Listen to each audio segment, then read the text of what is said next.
दोस्तों, दिसंबर 2021 में एक चौंकाने वाला आंकड़ा सामने आया जो कहता था कि इंडियन आर्मी में इस वक्त 1,03,000 सोल्जर्स की कमी है और दिसंबर से अब तक ये आंकड़ा लगभग 20% बढ़ गया है। सरकार का कहना है कि ये इसलिए हुआ क्योंकि हमारे आखिरी 3 साल तक एक महामारी से लड़ने में गुजर गए।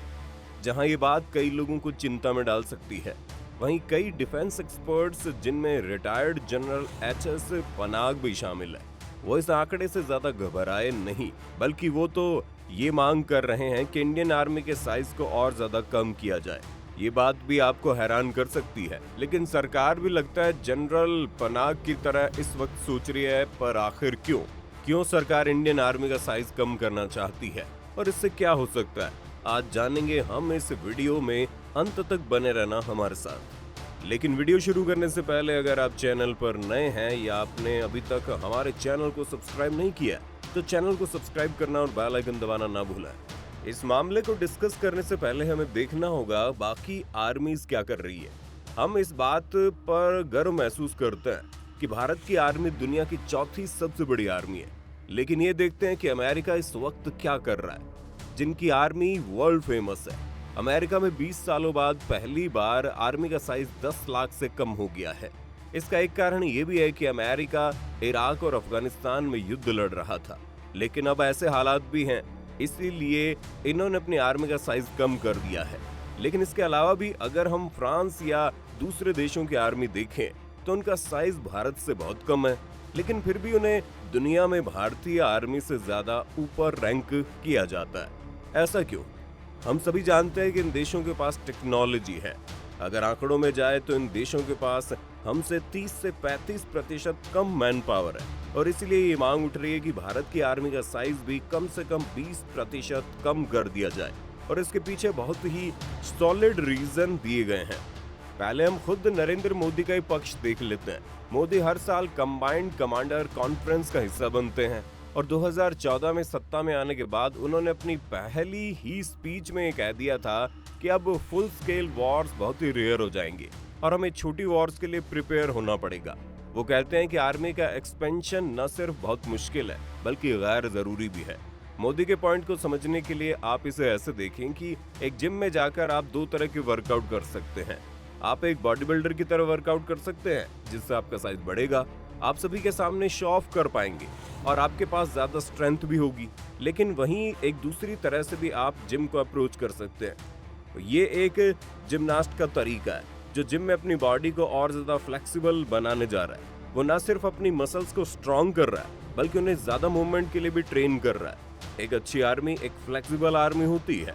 आज की जंगों में ये नहीं देखा जाता कि आपके पास कितने सिपाही हैं, बल्कि ये देखा जाता है कि आप दुश्मन पर कितनी दूर से वार कर सकते हैं, कितना पहले आप दुश्मन की चाल को समझ सकते हैं और आप कैसे कम से कम सैनिकों की जान गंवाकर ज्यादा से ज्यादा रिजल्ट ला सकते हैं। इन सभी कामों के लिए इंटेलिजेंस और टेक्नोलॉजी चाहिए, ज्यादा बेहतर हेलीकॉप्टर्स, अच्छे एयरक्राफ्ट्स, बेहतर डिटेक्शन सिस्टम, रडार और ड्रोन्स चाहिए और इन सबको पाने के लिए पैसा चाहिए। अगर आप इंडिया की डिफेंस बजट को देखें तो 2011 में हम 18% बजट पेंशन देने में खर्च कर रहे थे और करीब 36% नए हथियार और नई टेक्नोलॉजीज खरीदने या डेवलप करने में। लेकिन 2014-15 में 1 रैंक 1 पेंशन और बाकी कई स्कीम्स के बाद हम आज अपने बजट का 28% पेंशन देने में खर्च कर रहे हैं, 14% सैलरी देने में और सिर्फ 25% नए हथियार और टेक्नोलॉजीज डेवलप करने में। जब चीन की सेना ईस्टर्न लद्दाख में आ गई थी तब भारत के सामने सबसे बड़ी परेशानी ये थी कि हमारे पास सिर्फ 1 हफ्ते का गोला बारूद बचा था और अगर ऐसे में कोई जंग हो जाती तो उसके लिए हम बिल्कुल भी तैयार नहीं थे। हमारी ये हालत इसलिए हुई क्योंकि हम अपना ज्यादातर पैसा सैलरीज और पेंशन देने में खर्च कर दे रहे हैं। 2021 में करीब 1,20,000 करोड़ रुपए सरकार ने पेंशन देने में खर्च किए। इसके अलावा 20,000 करोड़ अलग से हमने आर्मी के सिविलियन एम्प्लॉइज को पेंशन देने में खर्च किए। इस साल हमने हथियारों पर सिर्फ 1.52 लाख करोड़ रुपए खर्च किया, जबकि सिर्फ सैलरीज देने में हमने 1.54 लाख करोड़ रुपए खर्च कर दिया था। यानी हमारी सैलरीज और पेंशन्स हमारे हथियार खरीदने के बजट से भी दुगुनी है। ऐसे में हमारे लिए हथियार खरीदना बहुत मुश्किल है।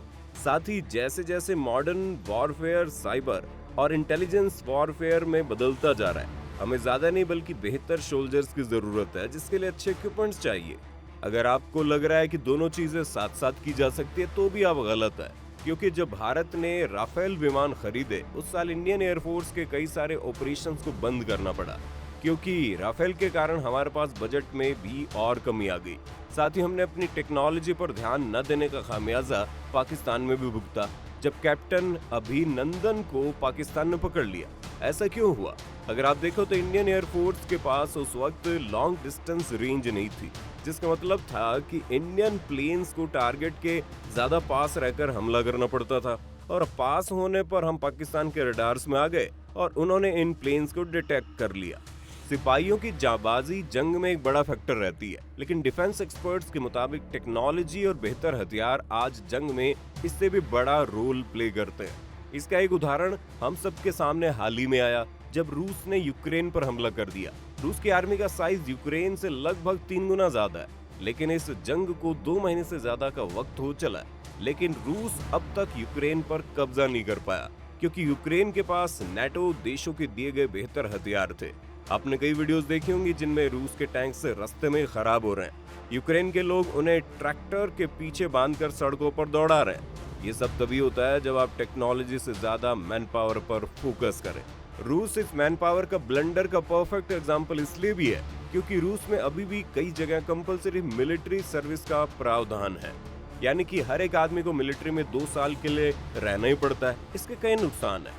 इससे रूस की ट्रेनिंग एकेडमीज हमेशा भरी रहती है, लेकिन साथ ही परेशानी ये है कि इनमें से ज्यादातर लोग 2 साल के बाद मिलिट्री छोड़ देते हैं, जिसके कारण जंग के हालात में रूस के पास ऐसे बहुत कम सोल्जर्स हैं जिनके पास 5 से 10 साल का एक्सपीरियंस हो, क्योंकि इनकी जंग तो वो सोल्जर लड़ रहे हैं जो अभी भी ट्रेन होकर आए।